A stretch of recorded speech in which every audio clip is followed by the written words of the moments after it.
প্রিয় দর্শক সবাই কেমন আছেন? আশা করি সবাই ভালো আছেন। আমি ডাক্তার ডিএন সরকার সুদীপ্ত।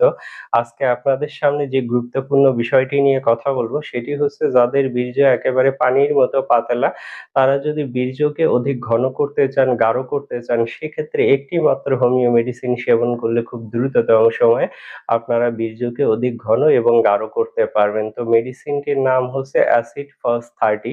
এই অ্যাসিড ফস মেডিসিনটি যদি আপনারা ৩০ শক্তিতে কিনে এবং অরিজিনাল জার্মানি কোম্পানির মেডিসিন কিনে সেবন করতে পারেন, সেক্ষেত্রে খুব দ্রুততম সময়ে আপনারা বীর্যকে অধিক ঘন এবং গাঢ় করতে পারবেন। তো দর্শক আপনারা যারা চাচ্ছেন যে পার্শ্ব প্রতিক্রিয়ামুক্ত হোমিও মেডিসিন সেবন করে খুব দ্রুততম সময়ে বীর্যকে অধিক ঘন ও গাঢ় করবেন, তারা আর কোনো চিন্তা ভাবনা না করেই এই অ্যাসিড ফস 30 মেডিসিনটি কিনে সেবন করুন। আর মেডিসিনটি সেবনের নিয়ম অত্যন্ত সোজা। আপনারা চা কাপের 1/2 কাপ পানিতে ২ ফোঁটা মেডিসিন মিশিয়ে নেবেন খাবার ১ ঘন্টা আগে। সকাল, দুপুর, সন্ধ্যা দিনে ৩ বার খাবেন।